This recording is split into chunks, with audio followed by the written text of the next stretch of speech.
ਸਾਰੇ ਹਿਮਾਨਯੋਗ ਅਤੇ ਸਤਿਕਾਰਤ ਸਰੋਤਿਆਂ ਨੂੰ ਪਿਆਰ ਭਰੀ ਨਿੱਘੀ ਸਤਿ ਸ੍ਰੀ ਅਕਾਲ। ਸਭ ਨੂੰ ਜੀ ਆਇਆਂ ਆਖਦੇ ਹਾਂ। ਸੋ ਤੇ ਪ੍ਰੋਗਰਾਮ ਖਬਰ ਤੇ ਨਜ਼ਰ ਦੇ ਵਿੱਚ ਆਪ ਸਭ ਦਾ ਨਿੱਘਾ ਸਵਾਗਤ ਹੈ। ਸਾਡੇ ਅੱਜ ਦੇ ਵੀਰਵਾਰ ਦੇ ਪ੍ਰੋਗਰਾਮ 'ਚ ਜੁੜ ਚੁੱਕੇ ਨੇ ਮਿੰਟੂ ਗੁਰਸਰੀਆ ਜੀ ਮਲੋਟ ਸਟੂਡੀਓਜ਼ ਤੋਂ। ਮਿੰਟੂ ਜੀ ਨਿੱਘੀ ਜੀ ਆਇਆਂ ਨੂੰ ਪਿਆਰ ਭਰੀ ਸਤਿ ਸ੍ਰੀ ਅਕਾਲ। ਮਿੰਟੂ ਜੀ ਸਵਾਗਤ ਹੈ। ਸਤਿ ਸ਼੍ਰੀ ਅਕਾਲ ਜੀ। ਸ਼ੁਕਰੀਆ ਜੀ, ਸਾਰਿਆਂ ਨੂੰ ਸਤਿ ਸ਼੍ਰੀ ਅਕਾਲ ਜੀ। ਸਾਡੇ ਅੱਜ ਦੇ ਪ੍ਰੋਗਰਾਮ ਖਬਰ ਤੇ ਨਜ਼ਰ ਉਸ ਨੂੰ ਸਪਾਂਸਰ ਕਰਦੇ ਨੇ ਖਾਲਸਾ ਇੰਸ਼ੋਰੈਂਸ ਏਜੰਸੀ ਵਾਲੇ, ਜੋ ਕਿ 1992 ਤੋਂ ਇੰਸ਼ੋਰੈਂਸ ਦੇ ਬਿਜ਼ਨਸ ਦੇ ਵਿੱਚ ਹਨ। ਆਲਮੋਸਟ ਸਾਰੇ ਸੂਬਿਆਂ 'ਚ ਇੰਸ਼ੋਰੈਂਸ ਕਰਦੇ ਨੇ। ਇੰਸ਼ੋਰੈਂਸ ਬਾਰੇ ਪਤਾ ਕਰਨ ਲਈ, ਵਰਕਰ ਕੌਮ ਦੇ ਬਾਰੇ, ਕਮਰਸ਼ੀਅਲ ਇੰਸ਼ੋਰੈਂਸ ਬਾਰੇ ਜਾਣਕਾਰੀ ਲਈ ਕਾਲ 408 272 2500 ਦੇ ਉੱਤੇ। ਇਸ ਦੇ ਨਾਲ Krishan Tanota, Yuba City, Satpal Singh Tracy, Khinda ਪਰਿਵਾਰ Washington, Major Singh Fresno, GN tyre and lube ਵਾਲੇ, ਜਿਨ੍ਹਾਂ ਕੋਲ truck wash, oil change, air brake ਦਾ ਕੰਮ ਕਰਵਾ ਸਕਦੇ ਹੋ। ਨਵੇਂ ਪੁਰਾਣੇ ਟਾਇਰ ਵਾਜਿਬ ਕੀਮਤਾਂ 'ਤੇ ਖਰੀਦ ਸਕਦੇ ਹੋ। ਸੈਂਟਾਨੈਲਾ ਮਡੇਰਾ 'ਚ ਲੋਕੇਸ਼ਨ ਨੇ। Call Nimma Sahota 209 277 0113। Chicago pizza with the twist ਵਾਲੇ, ਜਿਨ੍ਹਾਂ ਕੋਲ ਹਰ ਤਰ੍ਹਾਂ ਦਾ veg, non veg, Indian style pizza order ਕਰ ਸਕਦੇ ਹੋ। ਪੀਜ਼ਾ ਆਰਡਰ ਕਰਨ ਦੇ ਲਈ ਲੋਕੇਸ਼ਨ ਦੀ ਜਾਣਕਾਰੀ ਲਈ ਵੈਬਸਾਈਟ ਵਿਜ਼ਿਟ ਕਰੋ chicagopizzatwist.com। West cost truck driving school ਵਾਲੇ, ਜਿਨ੍ਹਾਂ ਦੇ ਕੋਲੋਂ ਜਿਹੜੇ ਕਿ ਤੁਹਾਨੂੰ ਟਰੱਕ ਦਾ ਲਾਇਸੈਂਸ ਲੈਣ ਦੇ ਵਿੱਚ ਵਧੀਆ ਸਿਖਲਾਈ ਦੇ ਕੇ ਤੁਹਾਡੀ ਮਦਦ ਕਰਦੇ ਨੇ। ਕਾਲ ਅਜੀਤ ਅਟਵਾਲ 559 374 4541। ਇਹਨਾਂ ਸਾਰਿਆਂ ਦਾ ਬਹੁਤ ਬਹੁਤ ਧੰਨਵਾਦ ਕਰਦੇ ਹਾਂ। ਜੇਕਰ ਤੁਸੀਂ ਜਾਂ ਕੋਈ ਹੋਰ ਕਾਰੋਬਾਰ ਇਸ ਪ੍ਰੋਗਰਾਮ ਨੂੰ ਸਪਾਂਸਰ ਕਰਨਾ ਚਾਹੁੰਦੇ ਹੋ, ਸੰਪਰਕ ਕਰੋ 408 722 7698 ਦੇ ਉੱਤੇ। ਅਤੇ ਗੱਲਬਾਤ ਦਾ ਸਿਲਸਿਲਾ ਜਿਹੜਾ ਸ਼ੁਰੂ ਕਰਦੇ ਹਾਂ। ਮਿੰਟੂ ਜੀ ਕਹਿੰਦੇ ਪਾਇਲਟ ਮੋੜਨ ਦੇ ਲਈ ਪਾਕਿਸਤਾਨ ਤਿਆਰ, ਭਾਰਤ ਦਾ ਰੁਖ ਸਖਤ। ਭਾਰਤ ਦਾ ਰੁਖ ਤੇ ਭਾਵੇਂ ਨਰਮੀ ਹੋਵੇ, ਪਰ ਮੀਡੀਆ ਦਾ ਰੁਖ ਹੈ ਜਿਹੜਾ ਉਹ ਬੜਾ ਸਖਤ ਆ। ਜਿਹੜਾ ਮੀਡੀਆ ਕੱਲ ਬਚ ਕੇ ਬੋਚ ਕੇ ਪਾਇਲਟ ਬਾਰੇ ਖਬਰ ਦੇਣ ਡਿਆ ਸੀਗਾ, ਉਹ ਅੱਜ ਕਹਿੰਦਾ ਪਾਕਿਸਤਾਨ ਡਰ ਗਿਆ, ਇਹ ਹੋ ਗਿਆ, ਉਹ ਹੋ ਗਿਆ, ਜੋ ਹੋ ਗਿਆ। ਯਾਨੀ ਜੋ ਮੀਡੀਆ ਦਾ ਵਤੀਰਾ ਉਹ ਸਭ ਤੋਂ ਅਜੀਬੋ-ਗਰੀਬ ਬਣਿਆ ਪਿਆ ਇੱਥੇ।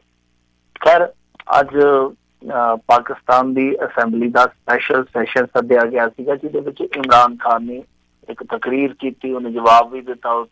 ਉੱਥੇ ਐਂਡ ਦੇ ਵਿੱਚ ਉਹਨੇ ਐਲਾਨ ਕਰ ਦਿੱਤਾ ਕਿ ਅਸੀਂ ਕੱਲ ਨੂੰ ਇਸ ਪਾਇਲਟ ਨੂੰ ਰਿਹਾ ਕਰਨ ਜਾ ਰਹੇ ਹਾਂ। ਤੇ ਨਾਲ ਉਹਨੇ ਕਿਹਾ ਕਿ ਇਹਨੂੰ ਕਮਜ਼ੋਰੀ ਨਾ ਸਮਝਿਆ ਜਾਵੇ, ਬੁਜ਼ਦਿਲੀ ਨਾ ਸਮਝਿਆ ਜਾਵੇ, ਬਲਕਿ ਇਹ ਸ਼ਾਂਤੀ ਵੱਲ ਪਹਿਲ ਕਦਮੀ ਆ ਸਾਡੀ।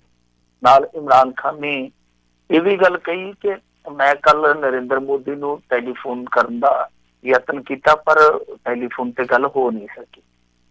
ਤੇ ਨਾਲ ਉਹਨੇ ਫਿਰ ਗੱਲਬਾਤ ਦਾ ਸੱਦਾ ਦਿੱਤਾ ਕਿ ਮੈਂ ਤੁਹਾਨੂੰ ਪੈਗਾਮ ਦਿੰਦਾ ਵਾਂ ਕਿ ਆਓ ਆਪਾਂ ਗੱਲਬਾਤ ਕਰੀਏ।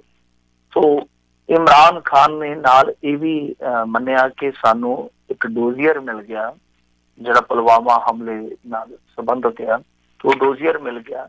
ਤੇ ਨਾਲ ਇੱਕ ਉਹਨੇ ਹੋਰ ਚੀਜ਼ ਕਹੀ ਆ ਕਿ ਕਸ਼ਮੀਰ ਮਸਲੇ ਤੇ ਗੱਲਬਾਤ ਬਹੁਤ ਜ਼ਰੂਰੀ ਆ, ਕਿਉਂਕਿ ਕਸ਼ਮੀਰ ਮਸਲੇ ਦੇ ਹੱਲ ਤੋਂ ਬਿਨਾਂ ਸਾਡੇ ਤੇ ਇਲਜ਼ਾਮ ਲੱਗਦੇ ਰਹਿਣ। ਤੇ ਉਹ ਕਹਿੰਦੇ ਆ ਕਿ ਅਸੀਂ ਸਿਰਫ ਸ਼ਾਂਤੀ ਚਾਹੁੰਦੇ ਹਾਂ ਤੇ ਭਾਰਤ ਵੀ ਇਸ ਵੱਲ ਅੱਗੇ ਵਧੇ। ਖੈਰ, ਇਹ ਸਾਰੀ ਤਕਰੀਰ ਸੀਗੀ। ਉਸ ਤਕਰੀਰ ਦਾ ਸਾਰਾਂਸ਼ ਕਹਿ ਲਓ ਬਹੁਤ ਵੈਸੇ ਤੇ ਵਿਸਤ੍ਰਿਤ ਸੀਗੀ। ਤਾਂ ਹੁਣ ਇੱਧਰਲੇ ਪਾਸੇ ਭਾਰਤ ਕਈ ਪੱਖ ਤੋਂ ਕੂਟਨੀਤਿਕ ਕੋਸ਼ਿਸ਼ ਕਰਦਾ ਪਿਆ ਸੀਗਾ ਕਿ ਅਭਿਨੰਦਨ ਨੂੰ ਕੁਸ਼ਲ ਮੰਗਲ ਵਾਪਸ ਘਰੇ ਲਿਆਂਦਾ ਜਾਵੇ। ਤਾਂ ਉਹ ਵਾਪਸੀ ਦਾ ਰਸਤਾ ਤੇ ਤਕਰੀਬਨ ਪੱਧਰ ਹੋ ਗਿਆ। ਪਰ ਦੂਸਰੇ ਪਾਸੇ ਅੱਜ ਅਮਰੀਕਾ ਤੋਂ ਵੀ ਖਬਰ ਆਈ। ਅੰਕਲ ਟਰੰਪ ਨੇ ਅਚਾਨਕ ਕਹਿ ਦਿੱਤਾ ਕਿ ਇੱਕ ਬਹੁਤ ਵੱਡੀ ਖਬਰ ਜਲਦੀ ਆ ਰਹੀ ਆ, ਫਿਰ ਇਹ ਖਬਰ ਆ ਜਾਂਦੀ ਹੈ ਅਚਾਨਕ। ਤੇ ਨਾਲ ਇਹ ਵੀ ਸੰਕੇਤ ਦਿੱਤੇ ਆ ਕਿ ਆਉਣ ਵਾਲੇ ਸਮੇਂ ਦੇ ਵਿੱਚ ਹੱਲ ਹੋ ਸਕਦਾ। ਫਿਰ ਅਜੀਤ ਡੋਵਾਲ ਦਾ ਪੋਂਪੀਓ ਨਾਲ ਗੱਲਬਾਤ ਕਰਨਾ, ਵੈਸੇ ਵਿਦੇਸ਼ ਮੰਤਰੀ ਕੋਈ ਹੋਰ ਹੈ, ਗੱਲਾਂ ਬਾਤਾਂ ਅੱਜ ਕੱਲ੍ਹ ਅਜੀਤ ਡੋਵਾਲ ਹੀ ਕਰਦਾ। ਤਾਂ ਖੈਰ, ਇਹ ਸਾਰੀਆਂ ਚੀਜ਼ਾਂ ਜਿਹੜੀਆਂ ਵਾਪਰੀਆਂ, ਹੁਣ ਤੁਸੀਂ ਇਹਨਾਂ ਨੂੰ ਕੜੀ ਦਰ ਕੜੀ ਜੋੜਦੇ ਚਲੋ ਕਿ ਇਹ ਇੰਡੀਆ ਦਾ ਕਿਤੇ ਨਾ ਕਿਤੇ ਉਹ ਸਟੈਂਡ ਵੀ ਪਿੱਛੇ ਹਟਦਾ ਨਜ਼ਰ ਆਉਂਦਾ, ਜਿਹਦੇ ਤੇ ਕਹਿੰਦੇ ਸੀਗੇ ਕਿ ਅਸੀਂ ਕੋਈ ਸਾਲਸੀ ਨਹੀਂ ਪਾਉਣਾ। ਭਾਰਤ ਪਾਕਿਸਤਾਨ ਜਾਂ ਕਸ਼ਮੀਰ ਦਾ ਜਿਹੜਾ ਮਸਲਾ, ਇਹਦੇ ਚ ਸਾਲਸੀ ਨਹੀਂ ਆਉਣਾ। ਤਾਂ ਅੱਜ ਲੱਗਦਾ ਇਹੋ ਆ ਕਿ ਵਿੱਚ ਸਾਲਸੀ ਹੈ, ਕੋਈ ਨਾ ਕੋਈ ਹੈ ਪਰਦੇ ਦੇ ਪਿੱਛੇ। ਇੱਕ ਚੀਜ਼ ਤੇ ਵੇਖਣ ਨੂੰ ਮਿਲ ਰਹੀ ਹੈ ਜੋ ਸ਼ੱਕੀ ਆ, ਪਰ ਲੱਗਦਾ ਇਹੋ ਸੰਕੇਤ ਏਦਾਂ ਦੇ ਮਿਲਦੇ ਆ ਕਿ ਸਾਊਦੀ ਅਰਬ ਔਰ ਅਮਰੀਕਾ ਕਿਤੇ ਨਾ ਕਿਤੇ ਵਿੱਚ ਹੈ, ਪਰਦੇ ਦੇ ਪਿੱਛੇ ਹੈ। ਸੋ ਦੂਜੀ ਚੀਜ਼ ਜਿਹੜੀ ਆ ਇਸ ਮਾਮਲੇ ਦੇ ਵਿੱਚ ਕੀ ਖੱਟਿਆ ਕੀ ਪਾਇਆ, ਉਹਦੀ ਇੱਕ ਬਹਿਸ ਆ। ਹੁਣ ਜੇ ਆਪਾਂ ਦੇਖੀਏ, ਮੈਂ ਸ਼ੁਰੂ ਤੋਂ ਇਹੋ ਗੱਲ ਕਹਿੰਦਾ ਆਇਆ ਕਿ ਦੇਖੋ ਨਰਿੰਦਰ ਮੋਦੀ ਦੀ ਸਰਕਾਰ ਤੇ ਬਹੁਤ ਵੱਡਾ ਪ੍ਰੈਸ਼ਰ ਆ। ਜੇ ਉਹ ਪਾਕਿਸਤਾਨ ਦਾ ਜਵਾਬ ਨਹੀਂ ਦਿੰਦੇ ਤਾਂ ਰਾਜਨੀਤੀ ਦੇ ਨਕਸ਼ੇ ਤੋਂ ਉਹਨਾਂ ਦਾ ਮਿਟਣਾ ਜਿਹੜਾ ਤੈਅ ਆ। ਤੇ ਜੇ ਉਹ ਜਵਾਬ ਦਿੰਦੇ ਆ ਤੇ ਮੰਨ ਲਓ ਜਵਾਬ ਉਲਟਾ ਪੁਲਟਾ ਹੋ ਜਾਂਦਾ ਤਾਂ ਫਿਰ ਉਹ ਤੋਂ ਵੀ ਗਏ। ਤਾਂ ਹੁਣ ਇੱਕ ਬਹਿਸ ਛਿੜ ਗਈ ਆ ਭਾਰਤ ਦੇ ਵਿੱਚ। ਬਹੁਤ ਸਾਰੇ ਲੋਕ ਆ, ਇਕੱਲੇ ਪੰਜਾਬੀ ਨਹੀਂ, ਜਿਹੜੇ ਨਾ ਸਿਰਫ ਜੰਗ ਦੀ ਵਿਰੋਧਤਾ ਕਰ ਰਹੇ ਆ ਬਲਕਿ ਇਮਰਾਨ ਖਾਨ ਦੀ ਸਲਾਹਤਾ ਵੀ ਕਰਦੇ ਪਏ ਆ ਕਿ ਇਮਰਾਨ ਖਾਨ ਦਾ ਰੁਖ ਹੈ ਜਿਹੜਾ ਉਹ ਸਾਡੇ ਹਾਕਮਾਂ ਨਾਲੋਂ ਥੋੜਾ ਜਿਹਾ ਵੱਖਰਾ। ਫਿਰ ਦੂਜੀ ਚੀਜ਼ ਜਿਹੜੀ ਆ ਉਹ ਹੁਣ ਸਵਾਲ ਦੇ ਰੂਪ ਦੇ ਵਿੱਚ ਲਾਗੂ ਹੋਣੀ ਸ਼ੁਰੂ ਹੋ ਗਈ ਹੈ। ਜਿੱਦਾਂ ਪੁਲਵਾਮਾ ਹਮਲੇ ਨੂੰ ਲੈ ਕੇ ਸਵਾਲ ਉੱਠੇ ਸੀਗੇ, MNS ਵਾਲੇ ਨੇ ਕੀਤੇ ਸੀਗੇ, ਜਿਹੜਾ ਉਧਮ ਠਾਕਰੇ ਦਾ ਭਰਾ ਆ ਉਹਨੇ ਵੀ ਕੀਤਾ ਸੀ ਸਵਾਲ, ਮਮਤਾ ਬੈਨਰਜੀ ਨੇ ਸਵਾਲ ਕੀਤੇ। ਪਰ ਹੁਣ ਕੀ ਖੱਟਿਆ ਕੀ ਹੈ ਇਹਦੇ ਚੋਂ, ਇਹ ਵੀ ਇੱਕ ਸਵਾਲ ਉੱਠਣਾ ਸ਼ੁਰੂ ਹੋ ਗਿਆ। ਹਾਲਾਂਕਿ ਇਹ ਸਵਾਲ ਹੈ ਜਿਹੜਾ ਉਹ ਵਕਤੀ ਤੌਰ ਤੇ ਕਹੀਏ ਕਿ ਦਬ ਕੇ ਚੱਲ ਰਿਹਾ, ਕਿਉਂਕਿ ਭਗਤਾਂ ਦਾ ਡਰ ਆ, ਵਿਰੋਧਤਾ ਦਾ ਡਰ ਆ, ਸਿਆਸੀ ਨੁਕਸਾਨ ਦਾ ਡਰ ਆ। ਪਰ ਇਹ ਸਵਾਲ ਉੱਠਣਾ ਸ਼ੁਰੂ ਹੋ ਗਿਆ ਕਿ ਇਸ 에ਅਰ ਸਟ੍ਰਾਈਕ ਦੇ ਵਿੱਚੋਂ ਇੰਡੀਆ ਨੇ ਖੱਟਿਆ ਕੀ, ਕਿਉਂਕਿ ਇੱਕ ਛੱਪਾ ਇੱਕ ਡਰ ਸੀਗਾ ਇੰਡੀਆ ਦਾ। ਪਰ ਉਸ ਤੋਂ ਬਾਅਦ ਇਹ ਛੱਪਾ ਡਰ ਖਤਮ ਹੋਇਆ, ਕਿਉਂਕਿ ਅੱਜ ਇਹਨਾਂ ਨੇ ਖੁਦ ਮੰਨ ਲਿਆ, ਤਿੰਨੇ ਫੌਜਾਂ ਦੇ ਜਿਹੜੇ ਮੁਖੀ ਸੀਗੇ ਉਹ ਦਿੱਲੀ 'ਚ ਇਕੱਠੇ ਹੋਏ, ਪ੍ਰੈਸ ਕਾਨਫਰੰਸ ਕਰਦੇ ਆ ਤੇ ਬਕਾਇਦਾ ਸਬੂਤ ਦਿਖਾਉਂਦੇ ਆ ਕਿ ਇਹਨਾਂ ਨੇ ਸਾਡੇ ਵਾਯੂਮੰਡਲ ਦੇ ਵਿੱਚ ਪ੍ਰਵੇਸ਼ ਕੀਤਾ। ਤਾਂ ਇਹਨਾਂ ਨੇ ਦਾਖਲਾ ਕੀਤਾ F-16 ਜਹਾਜ਼ ਦੇ ਨਾਲ, ਇਹਨਾਂ ਨੇ ਸਾਡੇ ਮਿਲਟਰੀ ਟਿਕਾਣੇ ਹੁੰਡਣ ਦਾ ਯਤਨ ਕੀਤਾ, ਬਾਅਦ ਦੇ ਵਿੱਚ ਅਸੀਂ ਬਚਾਅ ਕੀਤਾ। ਤਾਂ ਉਸੇ ਸਿਲਸਿਲੇ ਦੇ ਵਿੱਚ ਹੀ ਜਿਹੜਾ ਸੀਗਾ MiG-21 ਜਿਹੜਾ ਉਹ ਜਾ ਡਿੱਗਿਆ। ਸੋ ਇਹ ਮੰਨ ਲੈਣਾ ਕਿ ਇੱਧਰ ਉਹ ਆਏ ਆ ਤੇ ਫਿਰ ਨਾਲ ਜਿਹੜੇ ਇੰਡੀਅਨ 에ਅਰਫੋਰਸ ਦੇ ਮੁਖੀ ਆ ਉਹਨਾਂ ਵੱਲੋਂ ਇਹ ਕਹਿ ਦੇਣਾ ਕਿ ਜੋ ਅਸੀਂ 에ਅਰ ਸਟ੍ਰਾਈਕ ਕੀਤੀ ਉਹਦੇ ਵਿੱਚ ਪਤਾ ਨਹੀਂ ਕੈਜੁਅਲਟੀ ਕਿੰਨੀ ਹੋਈ ਆ। ਇਹ ਵੀ ਇੱਕ ਬਹੁਤ ਵੱਡਾ ਸਵਾਲ ਆ। ਸੋ ਲੋਕ ਸਵਾਲ ਕਰਦੇ ਪਏ ਆ ਕਿ ਖੱਟਿਆ ਕੀ ਆ, ਇਸ ਸਾਰੇ ਘਟਨਾਕ੍ਰਮ ਤੋਂ ਖੱਟਿਆ ਕੀ ਆ, ਕਿਉਂਕਿ ਜਿਹੜਾ ਪਾਇਲਟ ਉੱਥੇ ਬੰਦੀ ਬਣ ਗਿਆ, ਯੁੱਧ ਬੰਦੀ ਬਣ ਗਿਆ, ਉਸ ਤੋਂ ਬਾਅਦ ਸਾਰਾ ਮੋਮੈਂਟੋ ਸੀਗਾ ਜਿਹੜਾ ਸ਼ਿਫਟ ਹੋ ਜਾਂਦਾ ਅਚਾਨਕ। ਤਾਂ ਬੇਸ਼ੱਕ ਭਾਰਤ ਜਿਹੜਾ ਆ ਉਹ ਕਹਿੰਦਾ ਕਿ ਅਸੀਂ ਆਈਸੋਲੇਟ ਕਰ ਦਿੱਤਾ ਇਹਨਾਂ ਨੂੰ, ਅਸੀਂ ਕੂਟਨੀਤਿਕ ਦਬਾਅ ਹੇਠ ਲਿਆਂਦਾ, ਡਰ ਦੇ ਗੋਡੇ ਟੇਕ ਕੇ ਇਹ ਉਹ ਹੈ ਜੋ, ਪਰ ਜਿਹੜੀ ਇੱਥੋਂ ਦੀ ਜਨਤਾ ਉਹਦਾ ਇੱਕ ਛੋਟਾ ਜਿਹਾ ਹਿੱਸਾ ਇਹ ਸਵਾਲ ਜ਼ਰੂਰ ਕਰਨ ਲੱਗ ਪਿਆ ਕਿ ਇੰਡੀਆ ਐਡਾ ਵੱਡਾ ਪਾਕਿਸਤਾਨ ਦੇ ਮੁਕਾਬਲੇ, ਤਾਂ ਉਹਨੇ ਇਸ ਖੇਡ ਚੋਂ ਕਿੰਨੀ ਕੁ ਖੱਟੀ ਹਾਲਾਂਕਿ ਆਪਾਂ ਤੈਅ ਨਤੀਜੇ ਨਹੀਂ ਕਰ ਸਕਦੇ ਕਿ ਕਿੰਨੇ ਕੀ ਖੱਟਿਆ। ਜੰਗ ਦੇ ਵਿੱਚੋਂ ਕੋਈ ਖੱਟ ਨਹੀਂ ਸਕਦਾ, ਲੜਾਈ ਦੇ ਵਿੱਚੋਂ ਕੋਈ ਖੱਟੀ ਨਹੀਂ ਖੱਟ ਸਕਦਾ। ਪਰ ਇੱਥੇ ਸਵਾਲ ਉੱਠਣਾ ਲਾਜ਼ਮੀ ਵੀ ਸੀਗਾ ਕਿ ਇਹ ਸਾਰੇ ਘਟਨਾਕ੍ਰਮ ਤੋਂ ਨਿਕਲਿਆ ਕੀ ਆ। ਤਾਂ ਜੋ ਨਿਕਲ ਕੇ ਆ ਰਿਹਾ ਸਾਹਮਣੇ ਉਹਦੇ ਵਿੱਚ ਮੇਰੇ ਖਿਆਲ ਦੇ ਨਾਲ ਭਾਰਤ ਦੇ ਪੱਲੇ ਐਤਕੀ ਬਹੁਤਾ ਕੁਛ ਨਹੀਂ ਪਿਆ। ਜੀ ਜੀ। ਅਤੇ ਮਿੰਟੂ ਜੀ, ਬਹੁਤ ਸਾਰੇ ਲੋਕ ਇਮਰਾਨ ਖਾਨ ਦਾ ਕਿਤੇ ਨਾ ਕਿਤੇ ਧੰਨਵਾਦ ਵੀ ਕਰ ਰਹੇ, ਬੜੇ ਜਾਣੇ ਜਿਹੜੇ ਸਵਾਲ ਵੀ ਕਰ ਰਹੇ ਸੀ ਵੀ ਜੇ ਸ਼ਾਂਤੀ ਚਾਹੁੰਦੇ ਆ ਤਾਂ ਕਮਾਂਡਰ ਨੂੰ ਛੱਡੋ। ਹੁਣ ਉਹਨਾਂ ਨੇ ਛੱਡਣ ਦਾ ਜਿਹੜਾ ਫੈਸਲਾ ਲੈ ਲਿਆ ਆ, ਅਤੇ ਬਹੁਤ ਸਾਰੇ ਲੋਕਾਂ ਦਾ ਇਹੀ ਵਿਅੰਗ ਆ ਵੀ ਇੱਕ ਸਪੋਰਟਸਮੈਨ ਹੋਣ ਦੇ ਨਾਤੇ ਕਿਤੇ ਨਾ ਕਿਤੇ ਇਸ ਚੀਜ਼ ਦੇ ਵਿੱਚ ਜਿਹੜਾ ਫਰਕ ਆ ਉਹ ਦੇਖਣ ਵਾਲਾ ਨਜ਼ਰ ਆ ਰਿਹਾ ਆ। ਤੇ ਇਸੇ ਤੇ ਹੀ ਜੇ ਅੱਗੇ ਗੱਲ ਆਪਾਂ ਕਰਦੇ ਜੀ। ਇਮਰਾਨ ਖਾਨ ਦਾ ਰੁਖ ਤੇ ਵੇਖੋ ਸ਼ੁਰੂ ਤੋਂ ਹੈਗਾ ਇਦਾਂ ਦਾ। ਹੁਣ ਭਾਵਨਾ ਕੀ ਹੈ, ਭਾਵਨਾ ਨਹੀਂ ਆਪਾਂ ਪੜ੍ਹ ਸਕਦੇ, ਆਪਣੇ ਕੋਲ ਕੋਈ ਥਰਮਾਮੀਟਰ ਨਹੀਂ ਹੈ, ਪਰ ਰੁਖ ਉਹਦਾ ਸ਼ੁਰੂ ਤੋਂ ਹੀ ਇਸ ਤਰ੍ਹਾਂ ਦਾ ਆ। ਮੇਰੇ ਖਿਆਲ ਦੇ ਨਾਲ ਦੇਖੋ ਹੁਣ ਉਹ ਗੱਲ ਤੇ ਉਹੀ ਆ, ਪਹਿਲਾਂ ਕਹਿੰਦੇ ਸੀ ਕਿ ਅਸੀਂ ਤੁਹਾਨੂੰ ਸਬੂਤ ਕਿਉਂ ਦਈਏ, ਉਹਨੇ ਉਸੇ ਦਿਨ ਹੀ ਕਿਹਾ ਸੀਗਾ ਕਿ ਤੁਸੀਂ ਸਾਨੂੰ ਸਬੂਤ ਦਿਓ, ਅਸੀਂ ਤੁਹਾਡੇ ਨਾਲ ਹਰੇਕ ਕਾਰਵਾਈ 'ਚ ਖਲੋਵਾਂਗੇ। ਉਦੋਂ ਕਹਿੰਦੇ ਅਸੀਂ ਸਬੂਤ ਨਹੀਂ ਦੇਣੇ, ਅੱਜ ਡੋਜ਼ਰ ਵੀ ਦੇ ਦਿੱਤਾ ਉਹਨਾਂ ਨੂੰ। ਤਾਂ ਕਹਿਣ ਦਾ ਭਾਵ ਇਹ ਆ ਕਿ ਇੰਡੀਆ ਜਿਹੜਾ ਉਹ ਕਿਤੇ ਨਾ ਕਿਤੇ ਕੂਟਨੀਤਿਕ ਲੜਾਈ ਦੇ ਵਿੱਚ ਬੇਸ਼ੱਕ ਇਹਨਾਂ ਤੋਂ ਐਡਵਾਂਸ ਆ ਪਾਕਿਸਤਾਨ ਤੋਂ, ਪਰ ਇਸ ਮਾਮਲੇ ਦੇ ਵਿੱਚ ਕਿਤੇ ਨਾ ਕਿਤੇ ਕੁਤਾਹੀ ਹੋਈ ਆ। ਜਿੱਦਾਂ ਹੁਣ ਅੱਜ ਦੇਖ ਲਓ 에ਅਰਫੋਰਸ ਦਾ ਜਿਹੜਾ ਚੀਫ ਆ ਉਹ ਕਹਿੰਦਾ ਕਿ ਉਸ ਮਾਮਲੇ ਦੇ ਵਿੱਚ ਜੋ 에ਅਰ ਸਟ੍ਰਾਈਕ ਹੋਈ ਆ ਉਹਦੇ ਵਿੱਚ ਕਿੰਨਾ ਕੁ ਨੁਕਸਾਨ ਹੋਇਆ 에ਅਰਫੋਰਸ ਕਹਿੰਦੀ ਆ ਅਧਿਕਾਰਤ ਤੌਰ ਤੇ ਕੋਈ ਜਾਣਕਾਰੀ। ਤਾਂ ਇਹ ਜਿਹੜਾ ਅੰਕੜਾ ਗਿਣਾ ਰਹੇ ਰਾਜਨੀਤਿਕ ਤੌਰ ਤੇ, ਮੀਡੀਆ ਤੌਰ ਤੇ, ਉਹ ਆਪਣੇ ਆਪ ਦੇ ਵਿੱਚ ਹੀ ਫਿਰ ਝੂਠਾ ਹੋ ਜਾਂਦਾ, ਕਿਉਂਕਿ 에ਅਰਫੋਰਸ ਨੇ ਮੋਹਰ ਨਹੀਂ ਲਾਈ ਉਸ ਗੱਲ ਤੇ ਕਿ ਕਿੰਨੀ ਕੈਜੁਅਲਟੀ ਹੋਈ ਆ, ਕਿੰਨੀਆਂ ਜਾਨਾਂ ਗਈਆਂ, ਕਿੰਨੇ ਟਿਕਾਣੇ ਬਰਬਾਦ ਹੋਏ ਆ। ਤਾਂ ਇਹ ਬਹੁਤ ਐਸੀ ਅਜੀਬੋ ਗਰੀਬ ਜਿਹਾ ਮਾਹੌਲ ਬਣ ਗਿਆ ਕਿ ਜਿਹਦੇ ਵਿੱਚ ਇੰਡੀਆ ਦੀ 에ਅਰਫੋਰਸ ਨੇ ਸਟ੍ਰਾਈਕ ਕੀਤਾ ਔਰ ਉਸ ਤੋਂ ਬਾਅਦ ਸਵਾਲ ਜਿਹੜੇ ਆ ਸਭ ਤੋਂ ਜ਼ਿਆਦਾ ਇੰਡੀਆ ਤੇ ਉੱਠੇ ਆ। ਜੀ ਜੀ ਬਿਲਕੁਲ। ਅਗਲੀ ਇਸੇ ਦੇ ਨਾਲ ਸੰਬੰਧਿਤ ਜੇ ਗੱਲ ਕਰਦੇ ਜਾਈਏ ਤਾਂ ਕਹਿੰਦੇ ਪਾਕਿਸਤਾਨ ਨੂੰ ਝਟਕਾ ਵੀ ਲੱਗਾ ਆ। ਅਮਰੀਕਾ, ਬ੍ਰਿਟੇਨ, ਫਰਾਂਸ ਨੇ UN ਦੇ ਵਿੱਚ ਮਸੂਦ ਨੂੰ ਬਲੈਕ ਲਿਸਟ ਕਰਨ ਦੇ ਲਈ ਰੱਖਿਆ ਹੈ ਮਤਾ। ਦੇਖੋ ਇਹ ਤੇ ਹੁਣ ਗੇਮ ਦਾ ਤੁਹਾਨੂੰ ਪਤਾ ਹੀ ਆ ਕਿ ਅਮਰੀਕਾ ਚਾਈਨਾ ਦੀ ਜਿਹੜੀ ਉਹ ਵਪਾਰਕ ਗੇਮ ਆ ਉਹ ਚੱਲਦੀ ਆ।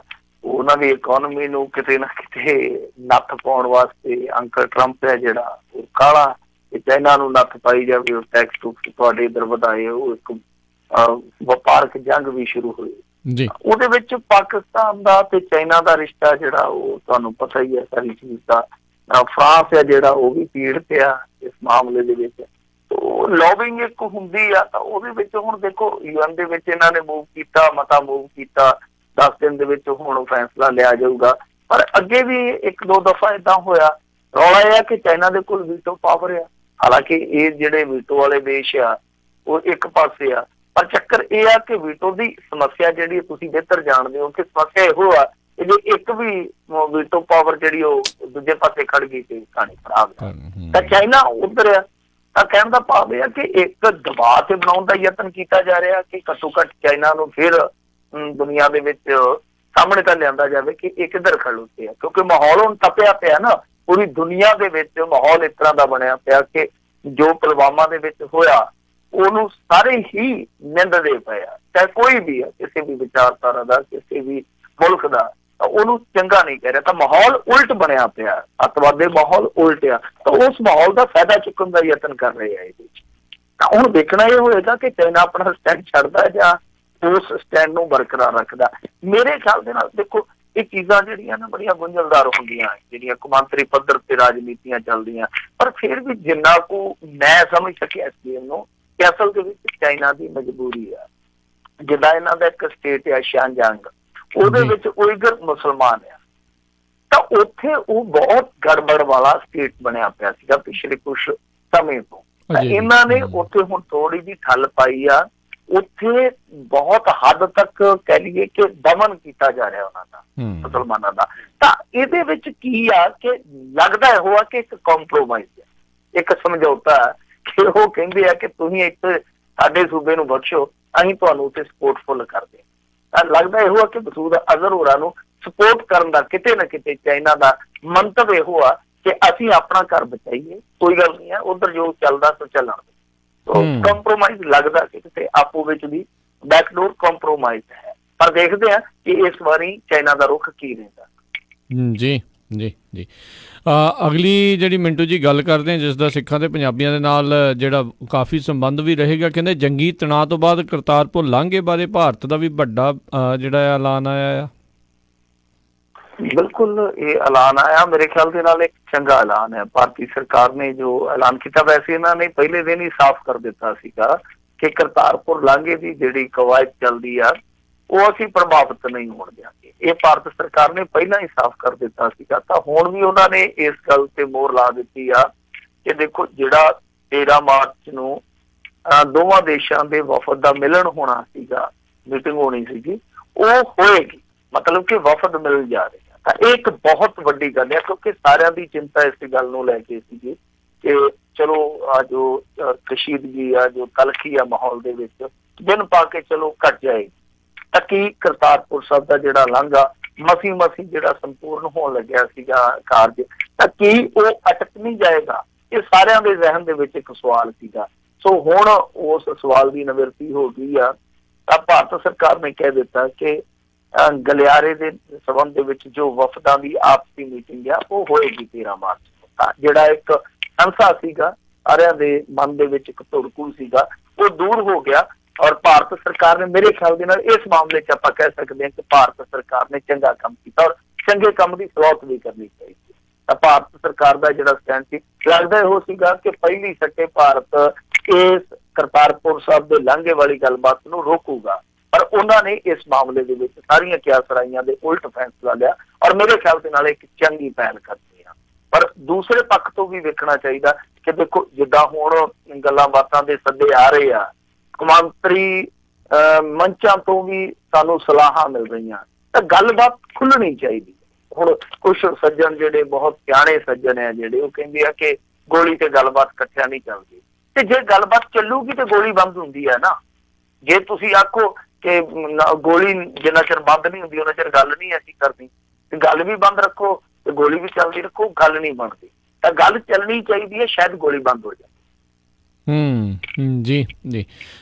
ਅਗਲੀ ਜਿਹੜੀ ਗੱਲ ਕਰਦੇ ਹਾਂ ਅਕਾਲੀਆਂ ਨਾਲ ਗੱਠਜੋੜ ਦੇ ਉੱਤੇ ਅਮਿਤ ਸ਼ਾਹ ਦਾ ਐਲਾਨ, ਲੱਗਦਾ ਮੀਟਿੰਗ ਜਿਹੜੀ ਫੋਟੋ ਆਈ ਆ ਖੁਸ਼ੀ ਵਾਲੀ ਆਈ ਆ। ਹਾਂ ਬਿਲਕੁਲ, ਇਹਨਾਂ ਦਾ ਹੁਣ ਸਾਰਾ ਜਿਹੜਾ ਮਾਮਲਾ ਉਹ ਸੈੱਟ ਬਹਿ ਗਿਆ, ਫਿੱਟ ਹੋ ਗਿਆ ਮਾਮਲਾ, ਕਿਉਂਕਿ ਵਿੱਚੋਂ ਜੇ ਲੱਗਦਾ ਸੀਗਾ ਕਿ ਇਹ ਦੋਵੇਂ ਜਿਹੜੇ ਦਲ ਆ ਇਹ ਬਹੁਤ ਸਮੇਂ ਤੋਂ ਜਿਹੜਾ ਦਲੀਆ ਇਕੱਠਾ ਪਗਾ ਰਹੇ ਆ, ਲੱਗਦਾ ਐਤਕੀ ਆ ਕਿ ਉਹ ਵਾਲਾ ਬਚ ਜਾਣਾ, ਪਰ ਫਿਰ ਬਾਅਦ ਦੇ ਵਿੱਚ ਮਾਮਲਾ ਸਮਝਾ ਲਿਆ ਗਿਆ, ਸੁਲਟਾ ਲਿਆ ਗਿਆ। ਪਹਿਲਾਂ ਪੰਥ ਦਾ ਬੜਾ ਹੀਰ ਗਿਆ ਸੀ ਮਨਜਿੰਦਰ ਸਿੰਘ ਸਿਰਧਾਰਾ ਨੂੰ ਕਿ ਸਾਡੇ ਸਿੱਖਾਂ ਦੇ ਮਸਲਿਆਂ 'ਚ RSS ਯਾਨੀ ਸੰਘ ਆ ਜਿਹੜਾ ਉਹ ਦਖਲ ਅੰਦਾਜ਼ੀ ਕਰਦਾ ਪਿਆ, ਅਸੀਂ ਕਦੇ ਵੀ ਬਰਦਾਸ਼ਤ ਨਹੀਂ ਕਰਾਂਗੇ, ਕਦਾਚਿਤ ਬਰਦਾਸ਼ਤ ਨਹੀਂ ਕਰਾਂਗੇ, ਇਹ ਕਰ ਦਿਆਂਗੇ, ਉਹ ਕਰ ਦਿਆਂਗੇ। ਫਿਰ ਇੱਕ ਮੀਟਿੰਗ ਹੋਈ, ਉਸ ਮੀਟਿੰਗ ਤੋਂ ਬਾਅਦ ਸਾਰੀ ਸੈਟਿੰਗ ਹੋ ਗਈ, ਸੈਟਿੰਗ ਤੋਂ ਬਾਅਦ ਸਾਰਾ ਕੁਛ ਹੋ ਗਿਆ। ਅਸਲ ਦੇ ਵਿੱਚ ਇਹਨਾਂ ਦਾ ਭੇੜ ਇਸੇ ਗੱਲ ਨੂੰ ਲੈ ਕੇ ਸੀਗਾ ਕਿ ਅੰਮ੍ਰਿਤਸਰ ਦੀ ਸੀਟ ਚਾਹੁੰਦੇ ਸੀਗੇ, ਦਬਾਅ ਬਣਾਉਣਾ ਚਾਹੁੰਦੇ ਸੀਗੇ ਭਾਰਤੀ ਜਨਤਾ ਪਾਰਟੀ ਤੇ। ਉਹਨਾਂ ਦੇ ਕੋਲ ਸਾਰਿਆਂ ਦੀਆਂ ਕੁੰਡੀਆਂ ਹੈਗੀਆਂ। ਤੁਹਾਨੂੰ ਪਤਾ ਹੀ ਆ ਕਿ ਅੱਜ ਕੱਲ ਰਾਜਨੀਤੀ ਦੇ ਵਿੱਚ ਬਹੁਤ ਕਮਜ਼ੋਰੀਆਂ ਫੜ ਕੇ ਚੱਲਿਆ ਜਾਂਦਾ ਹੈ, ਵਿਰੋਧੀਆਂ ਦੀਆਂ ਵੀ ਤੇ ਆਪਣਿਆਂ ਦੀਆਂ ਵੀ। ਤਾਂ ਭਾਰਤੀ ਜਨਤਾ ਪਾਰਟੀ ਵਾਲਿਆਂ ਕੋਲ ਸਭ ਦੀਆਂ ਕਮਜ਼ੋਰੀਆਂ ਹੈ, ਚਾਹੇ ਉਹ ਕਿਸੇ ਵੀ ਸੂਬੇ 'ਚ ਕੋਈ ਵੀ ਲੀਡਰ ਬੈਠਾ। ਤਾਂ ਇਸ ਕਰਕੇ ਇਹਨਾਂ ਦੇ ਕੋਲ ਭੱਜਣ ਤੁੜਕਣ ਲਈ ਬਹੁਤਾ ਰਸਤਾ ਨਹੀਂ ਸੀ ਅਕਾਲੀਆਂ ਦੇ ਕੋਲ। ਤਾਂ ਇਹਨਾਂ ਨੇ ਸ਼ਾਇਦ ਇਸੇ ਨੁਕਤੇ ਤੇ ਹੀ ਸਮਝੌਤਾ ਕਰ ਲਿਆ ਕਿ ਚਲੋ ਜਿੰਨਾ ਵੀ ਮਿਲਦਾ ਠੀਕ ਠਾਕ ਆ। ਤਾਂ 10 ਦਿਨ ਦੀ ਰੇਸ਼ੋ ਰਹੇਗੀ, ਸੀਟਾਂ ਉਹੀ ਰਹਿਣਗੀਆਂ, ਯਾਨੀ ਭਾਜਪਾ ਦੇ ਕੋਟੇ ਦੇ ਵਿੱਚ ਗੁਰਦਾਸਪੁਰ, ਹੁਸ਼ਿਆਰਪੁਰ ਜਿਹੜੀ ਉਹ ਰਵਾਇਤੀ ਸੀਟਾਂ ਜਿਹੜੀਆਂ ਉਹ ਰਹਿਣਗੀਆਂ। ਅੰਮ੍ਰਿਤਸਰ ਦੀ ਸੀਟ ਉਹਨਾਂ ਦੇ ਕੋਲ ਰਹੂਗੀ। ਤਾਂ ਜਿਹੜੀਆਂ 10 ਦੂਜੀਆਂ ਨੇ ਉਹ ਅਕਾਲੀਆਂ ਦੀ। ਰੌਲਾ ਰੱਪਾ ਖੂਬ ਪਿਆ, ਲੋਕਾਂ ਦਾ ਖੂਬ ਮਨੋਰੰਜਨ ਹੋਇਆ। ਲੋਕੀ ਕਹਿੰਦੇ ਸੀਗੇ ਕਿ ਪਤੀ ਪਤਨੀ ਰੁੱਸ ਗਏ ਆ, ਪਤੀ ਪਤਨੀ ਦਾ ਝਗੜਾ ਸੜਕਾਂ ਤੇ ਆ ਗਿਆ, ਪਰ ਇਹਨਾਂ ਨੇ ਚੰਗੇ ਪਤੀ ਪਤਨੀ ਦੀ ਨਜ਼ੀਰ ਦਿੰਦਿਆਂ, ਉਦਾਹਰਨ ਪੇਸ਼ ਕਰਦਿਆਂ ਆਪਣੇ ਘਰ ਦਾ ਰੌਲਾ ਅੰਤ 4 ਦੀਵਾਰੀ 'ਚ ਨਿਪਟਾ ਲਿਆ। ਜੀ ਜੀ ਜੀ। ਅਗਲੀ ਜਿਹੜੀ ਗੱਲ ਕਰਦੇ, ਕਹਿੰਦੇ ਨਰਸਾਂ ਨੇ ਰਜਿੰਦਰਾ ਹਸਪਤਾਲ ਦੀ ਛੱਤ ਤੋਂ ਲਾਈ ਛਾਲ। ਦੇਖੋ ਇਹ ਤਾਂ ਬੜੀ ਸ਼ਰਮ ਵਾਲੀ ਗੱਲ ਆ, ਕਿਉਂਕਿ ਇਹ ਰਜਿੰਦਰਾ ਹਸਪਤਾਲ ਕਿਤੇ ਹੋਰ ਨਹੀਂ ਹੈ, ਕੈਪਟਨ ਅਮਰਿੰਦਰ ਸਿੰਘ ਦੇ ਆਪਣੇ ਸ਼ਹਿਰ ਦੇ ਵਿੱਚ ਹੈ ਰਜਿੰਦਰਾ ਹਸਪਤਾਲ। ਪਹਿਲਾਂ ਤੇ ਉਹਦੀ ਹਾਲਤ ਵੇਖਣ ਵਾਲੀ ਹੈ ਰਜਿੰਦਰਾ ਹਸਪਤਾਲ ਦੀ, ਹੁਣ ਸੁਧਰ ਗਈ ਹੋਵੇ ਤਾਂ ਪਤਾ ਨਹੀਂ। ਸਾਲ 2 ਸਾਲ ਪਹਿਲਾਂ ਤੇ ਉੱਥੇ ਬਹੁਤ ਮੰਦਾ ਹਾਲ ਸੀਗਾ। ਤਾਂ ਉੱਥੇ ਇਹ ਪਿਛਲੇ ਕਈ ਦਿਨਾਂ ਤੋਂ ਨਰਸਾਂ ਜਿਹੜੀਆਂ ਉਹ ਛੱਤ ਤੇ ਚੜ੍ਹ ਕੇ ਬੈਠੀਆਂ, ਤੇ ਅੱਜ ਵੀ ਜੋ ਸੁਣਨ ਦੇ ਵਿੱਚ ਹੈ, ਹਾਲਾਂਕਿ ਇਹ ਦੇਰ ਸ਼ਾਮ ਦੀ ਗੱਲ ਆ, ਤਫਸੀਲ ਤੇ ਜਿਹੜੀ ਆ ਸਵੇਰੇ ਮਿਲੂਗੀ ਸਾਰੀ ਘਟਨਾ ਦੀ, ਸਾਰੀ ਖਬਰ ਦੀ, ਪਰ ਫਿਰ ਵੀ ਜਿੰਨੀ ਕੁ ਇਨਪੁਟ ਮਿਲੀ ਆ ਉਹਦੇ ਤੋਂ ਇਹ ਪਤਾ ਲੱਗਿਆ ਵਾ ਕਿ ਕੈਪਟਨ ਅਮਰਿੰਦਰ ਸਿੰਘ ਦੇ ਨਾਲ ਇਹਨਾਂ ਦੀ ਅੱਜ ਮੀਟਿੰਗ ਸੀਗੀ। ਤਾਂ ਜਦੋਂ ਮੀਟਿੰਗ ਲਈ ਸੱਦ ਲਿਆ ਗਿਆ ਤਾਂ ਫਿਰ ਉੱਥੇ ਦੱਸਿਆ ਗਿਆ ਕਿ ਕੈਪਟਨ ਸਾਹਿਬ ਤੇ ਹੈ ਹੀ ਨਹੀਂ ਗੇ। ਤੇ ਕੈਪਟਨ ਸਾਹਿਬ ਤੁਹਾਨੂੰ ਪਤਾ ਹੀ ਆ ਕਿਹਨਾਂ ਦੇ ਨਾਲ ਮੀਟਿੰਗਾਂ ਕਰਦੇ ਅੱਜ ਕੱਲ੍ਹ। ਮੈਂ ਅੱਜ ਕਹਿਣ ਡਿਆ ਸੀਗਾ ਕੈਪਟਨ ਅਮਰਿੰਦਰ ਸਿੰਘ ਕਿ ਅਭਿਨੰਦਨ ਨੇ ਕੱਲ ਨੂੰ ਆਉਣਾ, ਉਹਦਾ ਅਭਿਨੰਦਨ ਦਾ ਮੌਕਾ ਮੈਨੂੰ ਦਿਓ। ਕਹਿੰਦਾ ਉਹਦਾ ਪਿਤਾ ਸੀਗਾ ਜਿਹੜਾ ਉਹ ਨੈਸ਼ਨਲ ਡਿਫੈਂਸ ਅਕੈਡਮੀ 'ਚ ਮੇਰੇ ਨਾਲ ਰਿਹਾ, ਤੇ ਕਿਉਂ ਨਾ ਇਹ ਮੌਕਾ ਮੈਨੂੰ ਦਿੱਤਾ ਜਾਵੇ, ਮੈਂ ਉਹਨੂੰ ਰਿਸੀਵ ਕਰਨ ਜਾਊਂਗਾ। ਅਭਿਨੰਦਨ ਨੂੰ ਰਿਸੀਵ ਕਰਨ ਵਾਸਤੇ ਤੇ ਸਾਰਾ ਮੁਲਕ ਆ, ਉਹਨੂੰ ਤੇ 100 ਕਰੋੜ ਬੰਦਾ ਰਿਸੀਵ ਕਰਨ ਚਲਾ ਜਾਊਗਾ। ਪਰ ਤੁਹਾਡੇ ਸ਼ਹਿਰ ਦੇ ਵਿੱਚ ਜਿਹੜੀਆਂ ਨਰਸਾਂ, ਜਿਹੜੀਆਂ ਕੁੜੀਆਂ ਪਿਛਲੇ ਲੰਮੇ ਸਮੇਂ ਤੋਂ ਛੱਤ ਤੇ ਚੜ੍ਹ ਕੇ ਬੈਠੀਆਂ ਭੁੱਖਣ ਪਾਣੀਆਂ, ਤੁਸੀਂ ਉਹਨਾਂ ਦੀ ਤੇ ਸਾਰ ਲਵੋ। ਤੇ ਉਹਨਾਂ ਨੂੰ ਤੈਅ ਸਮੇਂ ਤੇ ਮੀਟਿੰਗ ਲਈ ਉੱਥੇ ਬ੍ਰਹਮਿੰਦਰਾ ਸੀਗਾ, ਬ੍ਰਹਮਿੰਦਰਾ ਆਪਣੇ ਪੱਧਰ ਤੇ ਕੋਈ ਗੱਲ ਨਿਪਟਾ ਨਹੀਂ ਸਕਿਆ, ਉਹ ਨਿਰਾਸ਼ ਹੋ ਕੇ ਆ ਗਏ। ਤੇ ਫਿਰ ਇਹਨਾਂ ਨੇ ਇਹ 2 ਜਿਹੜੀਆਂ ਬੀਬੀਆਂ ਸੀ, ਇੱਕ ਸ਼ਾਇਦ ਮੇਰੇ ਖਿਆਲ ਦੇ ਨਾਲ ਇੱਕ ਦਾ ਨਾਮ ਕਰਮਜੀਤ ਕੌਰ ਸੀ, ਇੱਕ ਦਾ ਨਾਮ ਬਲਜੀਤ ਕੌਰ ਸੀ, ਇਹਨਾਂ ਦੋਨਾਂ ਨੇ ਛਾਲ ਮਾਰ ਦਿੱਤੀ। ਹਾਲਾਂਕਿ ਜਾਲ ਜੂਲ ਦਾ ਪ੍ਰਬੰਧ ਸੀ, ਇੱਕ ਤੇ ਬੀਬੀ ਡਿੱਗੀ ਆ ਜਾਲ ਤੇ, ਦੂਸਰੀ ਧਰਤੀ ਤੇ ਆਣ ਡਿੱਗੀ ਆ। ਹਾਲਾਂਕਿ ਉਹਨਾਂ ਦੇ ਸਾਥੀ ਦੱਸਦੇ ਆ ਕਿ ਇਹਨਾਂ ਦੀ ਹਾਲਤ ਕੀ ਆ, ਇਹਦੇ ਬਾਰੇ ਸਾਨੂੰ ਨਹੀਂ ਦੱਸਿਆ ਜਾ ਰਿਹਾ ਪ੍ਰਸ਼ਾਸਨ ਵੱਲੋਂ, ਪਰ ਜਿਹੜੀਆਂ ਮੀਡੀਆ ਰਿਪੋਰਟਾਂ ਆਈਆਂ ਨੇ ਮੁੱਢਲੇ ਤੌਰ ਤੇ ਉਹ ਦੱਸਦੀਆਂ ਕਿ ਇੱਕ ਦੀ ਹਾਲਤ ਅਤੀ ਕ੍ਰਿਟੀਕਲ ਆ, ਅਤੀ ਨਾਜ਼ੁਕ ਆ। ਤੋ ਕਹਿੰਦਾ ਭਾਵ ਹੈ ਕਿ ਸੱਟਾਂ ਬਹੁਤ ਜ਼ਿਆਦਾ ਨੇ, ਇਸ ਕਰਕੇ ਕਿ ਇਹ ਚਿੰਗਾੜੀ ਜ਼ਿਆਦਾ ਨਾ ਪਾਪੜ ਬਣ ਜਾਵੇ। ਸੂਚਨਾ ਨਹੀਂ ਦਿੱਤੀ ਜਾ ਰਹੀ ਪ੍ਰਸ਼ਾਸਨ ਵੱਲੋਂ ਕਿ ਉਹਨਾਂ ਦੀ ਹਾਲਤ ਕੀ ਆ, ਪਰ ਜੋ ਵੀ ਹੋਇਆ ਬਹੁਤ ਸ਼ਰਮਨਾਕ ਆ ਕਿ ਤੁਸੀਂ ਪਾਕਿਸਤਾਨ ਦੇ ਨਾਲ ਆਡਾ ਲਾਇਆ, ਜੰਗ ਕਰੀ ਜਾਂਦੇ ਹੋ। ਤੁਹਾਡੇ ਘਰਾਂ ਦੇ ਵਿੱਚ ਕੀ ਹਾਲ ਹੈ, ਤੁਹਾਡੇ ਆਪਣੀ ਸਟੇਟ ਦੇ ਵਿੱਚ ਕੀ ਹਾਲ ਹੈ, ਉਹ ਤੇ ਜਰਾ ਦੇਖੋ। ਉਹ ਸਰਕਾਰ ਆ ਜਿਹੜੀ ਘਰ ਘਰ ਦੀ ਨੌਕਰੀ ਦੀ ਗੱਲ ਕਰਦੀ, ਘਰ ਘਰ ਨੌਕਰੀ ਤੇ ਇਹਨਾਂ ਨੇ ਕੀ ਪਹੁੰਚਾਉਣੀ ਆ। ਜਿਹੜੇ ਲੋਕ ਨੌਕਰੀਆਂ ਤੇ ਹਨ ਉਹ ਆਪਣੇ ਆਪ ਨੂੰ ਪੱਕਿਆਂ ਕਰਵਾਉਣ ਵਾਸਤੇ ਜਦੋਜਹਿਦ ਕਰਦੇ ਪਏ, ਘੱਟੋ ਘੱਟ ਉਹਨਾਂ ਦੀ ਗੱਲ ਤੇ ਸੁਣੋ। ਔਰ ਇਹ ਸਿਲਸਿਲਾ ਕਿ ਬਾਦਲ ਪਿੰਡ ਦੇ ਵਿੱਚ ਚੱਲਦਾ ਹੁੰਦਾ ਸੀਗਾ, ਕੋਈ ਇੱਧਰੋਂ ਟੈਂਕੀ ਤੇ ਚੜ ਗਿਆ, ਕੋਈ ਉੱਧਰੋਂ ਟੈਂਕੀ ਤੇ ਚੜ ਗਿਆ। ਤਾਂ ਐਤਕੀ ਹੁਣ ਫਿਰ ਸਿਲਸਿਲਾ ਉਹੀ ਚੱਲ ਪਿਆ। ਯਾਨੀ ਕੱਖ ਨਹੀਂ ਬਦਲਿਆ, ਸਿੰਘਾਸਨਾਂ ਤੋਂ ਸਿਰਫ ਸਰੀਰ ਬਦਲੇ ਆ, ਲੋਕਾਂ ਦੀ ਤਕਦੀਰ ਨਹੀਂ ਬਦਲੀ। ਤਾਂ ਇਹ ਤਕਦੀਰ ਬਦਲਣ ਦੀ ਜ਼ਰੂਰਤ ਹੈ, ਤਸਵੀਰ ਬਦਲਣ ਦੀ ਜ਼ਰੂਰਤ ਆ। ਕੈਪਟਨ ਅਮਰਿੰਦਰ ਸਿੰਘ ਨੂੰ ਸਭ ਤੋਂ ਪਹਿਲਾਂ ਆਪਣੀ ਕਾਰਕਰਦਗੀ ਬਦਲਣ ਦੀ ਜ਼ਰੂਰਤ ਹੈ। ਉਹਦੀ ਕਾਰਕਰਦਗੀ ਐਤਕੀ ਇਹੋ ਜਿਹੀ ਕਾਰਕਰਦਗੀ ਆ ਕਿ ਲੋਕੀ ਕਹਿੰਦੇ ਜੇ ਕੈਪਟਨ ਅਮਰਿੰਦਰ ਸਿੰਘ 2-3 ਸਾਲ ਹੋਰ ਕੱਢ ਗਿਆ ਨਾ, ਮਤਲਬ ਕਿ ਮੁੱਖ ਮੰਤਰੀ ਦੇ ਤੌਰ ਤੇ ਪੰਜਾਬ ਹੈ ਜਿਹੜਾ ਉਹ ਪਤਾ ਨਹੀਂ ਕਿੱਥੇ ਤੱਕ ਕਿੱਥੇ ਚੱਲ ਜਾਏ। ਤੇ ਕਿੱਥੇ ਲੋਕ ਇਹ ਦਾ ਖੇਡਦੇ ਸੀਗੇ ਕਿ ਇੱਕ ਵਾਰੀ ਜੇ ਕੈਪਟਨ ਅਮਰਿੰਦਰ ਸਿੰਘ ਆ ਗਿਆ ਤੇ ਸਾਰੀਆਂ ਕਸਰਾਂ ਪੂਰੀਆਂ ਕਰ। ਜੀ ਜੀ ਜੀ।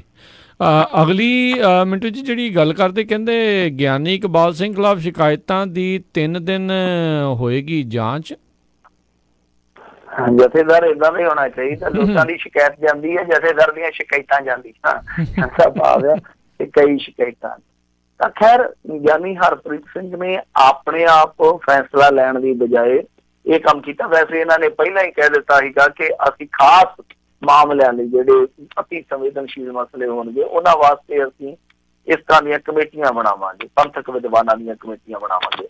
ਸੋ ਕਮੇਟੀ ਬਣਾ ਦਿੱਤੀ ਗਈ। ਕਮੇਟੀ ਦੇ ਵਿੱਚ ਨਾਮੀ ਗ੍ਰਾਮੀ ਬੰਦੇ ਆ। ਇੱਕ ਤੇ ਦਮਦਮੀ ਟਕਸਾਲ ਦੇ ਮੁਖੀ ਬਾਬਾ ਹਰਨਾਮ ਸਿੰਘ ਜੀ ਹੈਗੇ ਆ, ਬਾਬਾ ਸੇਵਾ ਸਿੰਘ ਜੀ ਖਡੂਰ ਸਾਹਿਬ ਵਾਲੇ ਆ, ਭਗਵੰਤ ਸਿੰਘ ਜੀ ਸਿਆਲਕਾ, ਰਜਿੰਦਰ ਸਿੰਘ ਮਹਿਤਾ, ਨਿਰਮਲ ਸਿੰਘ ਚੀਫ ਖਾਲਸਾ ਦੀਵਾਨ ਵਾਲੇ, ਇੰਦਰਜੀਤ ਸਿੰਘ ਗੋਗੋਵਾਣੀ ਜੀ, ਇੰਦਰਜੀਤ ਸਿੰਘ ਰੋਪੜ ਜੀ, ਔਰ ਨਾਲ ਮੇਰੇ ਖਿਆਲ ਦੇ ਨਾਲ ਕੋਆਰਡੀਨੇਟਰ ਦੇ ਤੌਰ ਤੇ ਲਾਏ ਆ ਸੁਖਦੇਵ ਸਿੰਘ ਜਿਹੜੇ ਉਪ ਸੈਕਟਰੀ ਆ SEPC ਦੀ।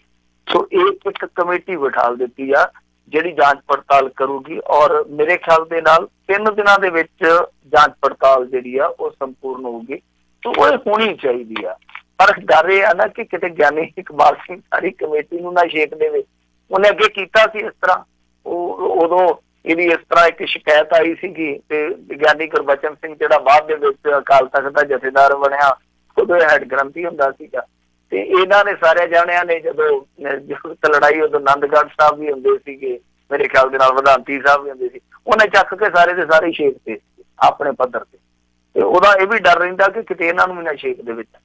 ਤਾਂ ਦੇਖਦੇ ਆ ਇਹ ਹੁਣ ਕਮੇਟੀ ਜਿਹੜੀ ਆ ਉਹ 3 ਦਿਨਾਂ ਦੇ ਵਿੱਚ ਕਿਸ ਤਰ੍ਹਾਂ ਦਾ ਫੈਸਲਾ ਲੈਂਦੀ ਆ। ਤਾਂ ਮੇਰੇ ਖਿਆਲ ਨਾਲ 3 ਦਿਨ ਥੋੜੇ ਆ ਜਿੰਨੇ ਉਸ ਜਥੇਦਾਰ ਦੇ ਵਿਵਾਦ ਆ। ਮੈਨੂੰ ਤੇ ਲੱਗਦਾ ਕਿ 13 ਕੁ ਦਿਨ ਤੇ ਘੱਟੋ ਘੱਟ ਚਾਹੀਦੇ ਸੀ। ਇੱਕ ਇੱਕ ਕਰਕੇ ਸਾਰੇ ਵਿਵਾਦ ਫੋਲ ਲੈ ਜਾਂਦੇ ਤੇ ਇੱਕੇ ਵਾਰੀ ਸਾਰਿਆਂ ਦਾ ਮਸਲਾ ਨਿਪਟ ਜਾਂਦਾ। ਕਿਉਂਕਿ ਜੇ ਏਦਾਂ ਹੀ 1-2 ਲੈ ਕੇ ਚੱਲੇ ਤੇ ਫਿਰ ਹੋ ਸਕਦਾ 2 ਮਹੀਨਿਆਂ ਨੂੰ 2-4 ਹੋਰ ਆ ਜਾਣ। ਜੀ ਜੀ ਜੀ। ਤੇ ਮਿੰਟੂ ਜੀ ਬਹੁਤ ਬਹੁਤ ਤੁਹਾਡਾ ਧੰਨਵਾਦ ਕਰਦੇ ਹਾਂ, ਤੁਸੀਂ ਸਾਡੇ ਨਾਲ ਜੁੜੇ ਇਹਨਾਂ ਖਬਰਾਂ ਬਾਰੇ ਜਾਣਕਾਰੀ ਦਿੱਤੀਆਂ। ਅਗਲੀ ਵਾਰ ਤੱਕ ਲਈ ਬੜੀ ਮਿਹਰਬਾਨੀ, ਪਿਆਰ ਭਰੀ ਸਤਿ ਸ਼੍ਰੀ ਅਕਾਲ ਜੀ। ਸਤਿ ਸ਼੍ਰੀ ਅਕਾਲ ਜੀ। ਤੇ ਸਰੋਤਿਓ ਇੱਥੇ ਹੀ ਸਾਡਾ ਅੱਜ ਦਾ ਇਹ ਪ੍ਰੋਗਰਾਮ ਸਮਾਪਤ ਹੈ। ਮਿਲਾਂਗੇ ਅਗਲੀ ਵਾਰ, ਉਦੋਂ ਤੱਕ ਲਈ ਮੇਰੇ ਵੱਲੋਂ ਵੀ ਪਿਆਰ ਭਰੀ ਨਿੱਘੀ ਸਤਿ ਸ਼੍ਰੀ ਅਕਾਲ। ਜਿਉਂਦੇ ਵਾਸਤੇ ਰਹੋ, ਹੱਸਦੇ ਖੇਡਦੇ ਰਹੋ, ਸੁਣਦੇ ਰਹੋ ਪੰਜਾਬੀ ਰੇਡੀਓ USA।